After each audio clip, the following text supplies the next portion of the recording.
أعوذ بالله من الشيطان الرجيم. بسم الله الرحمن الرحيم. الحمد لله رب العالمين، والصلاة والسلام على أشرف الأنبياء المرسلين سيدنا ونبينا بالقاسم محمد وعلى آله الطيبين الطاهرين. السلام عليكم ورحمة الله تعالى وبركاته. Ndugu yangu Muislam, hakuna nafasi nzuri kama nafasi ya kujua na kutambua watu wema na kuifanyia kazi.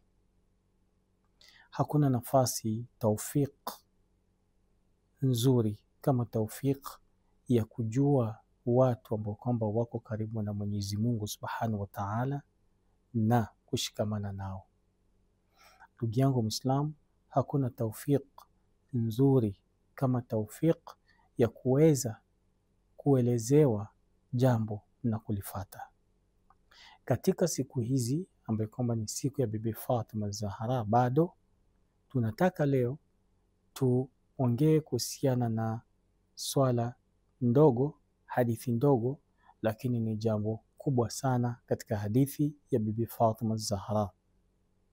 Anasema Bibi Fatima kwamba ma yasna'u as-sa'imu bisiyamin idha lam yasun lisanuhu wa sam'uhu wa basaruhu wa jawarihu.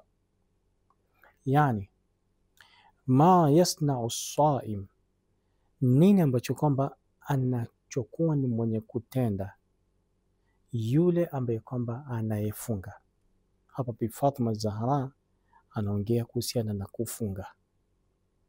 Wakati ambapo kwamba yeye ameketi na Mtume, anafahamu Mtume alikuwa anafunga vipi katika mwezi mtukufu wa Ramadhan. Anafahamu Mtume vipi alikuwa anakesha.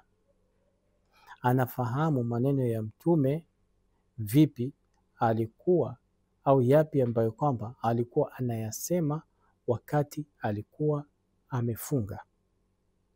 Sasa ndio maana Bibi Fatima Zahra anasema kwamba ma yasna, nini ambacho kwamba mtu anachofanya. Ma yasna usaim, nini ambacho kwamba huyo anayefunga anachofanya. Bisiyamin, kwa funga. Idha lam yasum, ikiwa hatakuwa ni mwenye kuchunga. Idha lam yasun lisana, ikiwa hatakuwa ni mwenye kuchunga ulimi wake. Au idha lam yasum lisanu, au idha lam yasun lisana, ikiwa hatakuwa ni mwenye kuchunga ulimi wake. Wa samaa, na hatakuwa ni mwenye kuchunga vitu ambavyo kwamba anakuwa ni mwenye kusikiza. Tusimame kwamba kwanza kwa hivi vitu viwili, ulimi na sikio. Mangapi ambayo kwamba mtu atakapokuwa amefunga anayasema, hususan katika zama hizi zetu. Tunasema chochote wakati ambao kwamba tumefunga na tunasikiza chochote wakati ambao kwamba tumefunga. Sasa ikiwa tunafanya hivyo, inamaanisha hatutakuwa ni wenye kufunga. Na ikiwa tutakuwa ni wenye kusema tu chochote, ikiwa tutakuwa ni wenye kusikiza chochote, nini ambacho kwamba tutakuwa tumefunga? Inamaanisha hakuna. Ndio maana Bi Fatima anasema basi itakuwa ni somo aina gani hiyo? Kisha wa basara, na ikiwa hatakuwa ni mwenye kuchunga pia macho yake, nini ambacho kwamba anachotizama, nini ambacho kwamba anachoangalia wakati ambao kwamba anapofunga. Ikiwa atakuwa ni mwenye kuangalia chochote kile, je, atakuwa ni mwenye kufunga? Hatakuwa ni mwenye kufunga.